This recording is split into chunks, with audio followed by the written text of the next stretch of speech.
54 বছর হয়ে গেছে, 54-55 বছর হয়ে গেছে স্বাধীনতার, কিন্তু বেশ কিছু খেলা আছে যেখানে তাদের নিজস্ব কোনো অফিস নাই, নিজস্ব কোনো ফ্যাসিলিটি নাই। আমি আপনাকে বিনীতভাবে অনুরোধ করব, আপনি প্রত্যেকটা যে সমস্ত খেলাগুলোর কোনো অফিস নাই, তাদের ফ্যাসিলিটি নাই, সে ফ্যাসিলিটিগুলো আপনি যদি দয়া করে আমার ব্যবস্থা করে দেন, অবশ্যই ক্রীড়াঙ্গন অত্যন্ত উপকৃত হবে। অতীতে কখনো এরকম স্পোর্টসের মন্ত্রী একজন খেলোয়াড় হয়েছেন কিনা? He is a great sportsman এবং আমাদের ক্রীড়ার মন্ত্রী, ওনাকে অভিনন্দন জানাচ্ছি ওনার এই পদের জন্য, এবং আজকে যে উনি আমাদের মাঝে এসেছেন, আমাদেরকে সঙ্গ দিচ্ছেন, এই জন্য আন্তরিক কৃতজ্ঞতা জানাচ্ছি। মন্ত্রী মহোদয়কে আমি অ্যাসিওর করতে চাই, উনি আমাদের এই জেনারেল ইলেকশনের আগে আমার অফিসে এসেছিলেন, এসে আমাকে অনুরোধ করেছিলেন আমরা যেন অলিম্পিক অ্যাসোসিয়েশনের ইসি মিটিংটা একটু পিছিয়ে দিই, কারণ স্বভাবতই একটা ইলেকশনের পরে, সাধারণ ইলেকশনের পরে কোনোটাই আসলে এটা কনভিনিয়েন্ট হতো। বাট আমি আপনাকে অ্যাসিওর করতে পারি মন্ত্রী মহোদয়, যে আমরা ইসিতে যাদেরকে পেয়েছি তারা দে আর অল ভেরি ভেরি কোয়ালিফাইড এবং এক্স্যাক্টলি স্পোর্টস রিলেটেড ব্যক্তিবর্গ, এবং we should be rest assured যে আমাদের ইসিতে যারা আছেন তারা সবাই অত্যন্ত যোগ্য।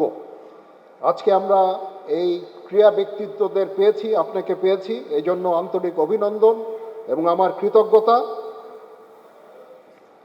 আমি প্রথমেই বলেছিলাম যে আমার জানা নাই যে এরকম ক্রীড়া ব্যক্তিত্ব কখনো মন্ত্রী হয়েছেন কিনা। আপনি এখন মন্ত্রী হয়েছেন, আপনার কাছে কিন্তু আমাদের অনেক আশা। বাংলাদেশের ক্রীড়াঙ্গন আপনার নেতৃত্বে এগিয়ে যাবে ইনশাআল্লাহ। আপনি জানেন কিনা আমি জানি না যে 54 বছর হয়ে গেছে, 54-55 বছর হয়ে গেছে স্বাধীনতার, কিন্তু বেশ কিছু খেলা আছে যেখানে তাদের নিজস্ব কোনো অফিস নাই, নিজস্ব কোনো ফ্যাসিলিটি নাই। আমি আপনাকে বিনীতভাবে অনুরোধ করব, আপনি প্রত্যেকটা যে সমস্ত খেলাগুলোর কোনো অফিস নাই, তাদের ফ্যাসিলিটি নাই, সে ফ্যাসিলিটিগুলো আপনি যদি দয়া করে আমার ব্যবস্থা করে দেন, অবশ্যই ক্রীড়াঙ্গন অত্যন্ত উপকৃত হবে।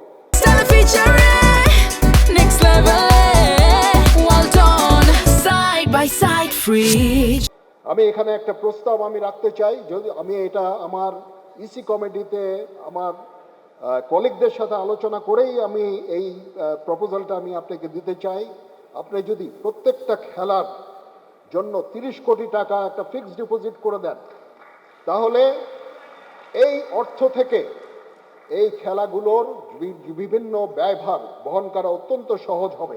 এটা আপনার কাছে আমার বিনীত অনুরোধ থাকবে, এটা বেশি টাকার ব্যাপার না, অবশ্যই এই টাকা আপনি দিতে পারবেন। তো সেটা করলে আমি মনে করব যে প্রত্যেকটা খেলা আমাদের দেশের তারা ইন্ডিপেন্ডেন্ট হয়ে যাবে এবং এগুলো একটা ভালো প্রোগ্রেস হবে।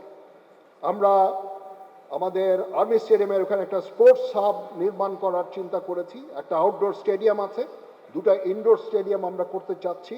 সেখানে সমস্ত গেমস অ্যান্ড স্পোর্টসের প্র্যাকটিসের ফ্যাসিলিটি থাকবে এবং এটা সবার জন্য আমি উন্মুক্ত করে দেব, যেন কেউ এই ফ্যাসিলিটির অভাবে কম্পিটিশনে যাওয়ার আগে যে এই প্র্যাকটিসগুলো করে সেগুলো থেকে যেন বঞ্চিত না হয়। সেই জন্য আমি আপনার বিশেষ দৃষ্টি আকর্ষণ করছি, আমরা ডিপিপির মাধ্যমে এগুলো করতে পারি, বেশি অর্থ প্রয়োজন হবে না। আমার ডিএমটি যাবে আপনার কাছে, যে এই ব্যাপারটা ব্রিফ করবে। তাছাড়াও আমি 3 সালে আমরা অলিম্পিক ভিলেজের কাজ শুরু করেছি, একটা উদ্বোধন করেছি।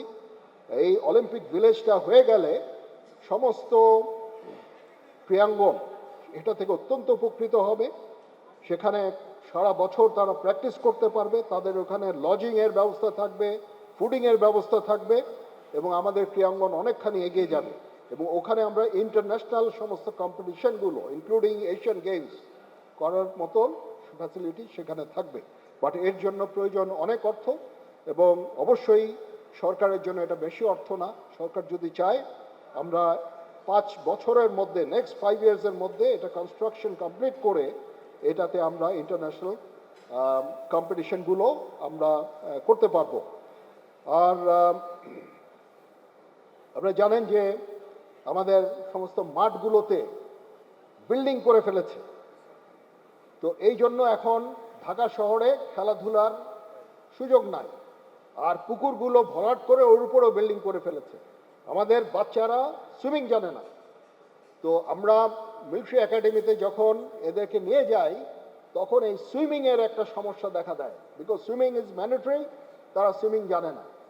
আমার মনে আছে আমি যখন ট্রেনিং করি 1983-84 সালের দিকে, তখন এরকম কোনো ক্যাডেট ছিল না যারা সুইমিং জানতো না।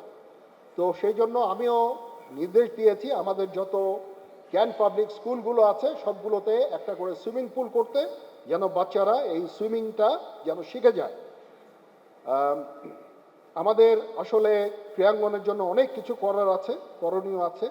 আমাদের মহিলা ক্রীড়াবিদরাও অত্যন্ত গুরুত্বপূর্ণ ভূমিকা রাখছেন।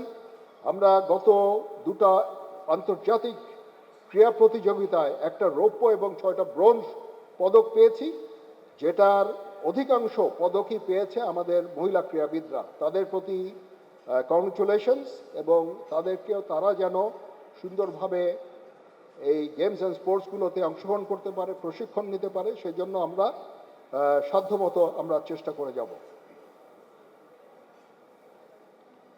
পরিশেষে আবার আপনাদের আমি ধন্যবাদ জানাচ্ছি, কৃতজ্ঞতা জানাচ্ছি। আজকে আমাদের মাঝে আপনারা এসেছেন, এসে আমাদের সম্মানিত করেছেন। এখানে বিশিষ্ট সমস্ত ক্রীড়াবিদ এবং ক্রীড়ার সাথে সম্পর্কিত লিডিং ব্যক্তিবর্গরা আছেন। আপনাদেরকে আবার অভিনন্দন, ধন্যবাদ।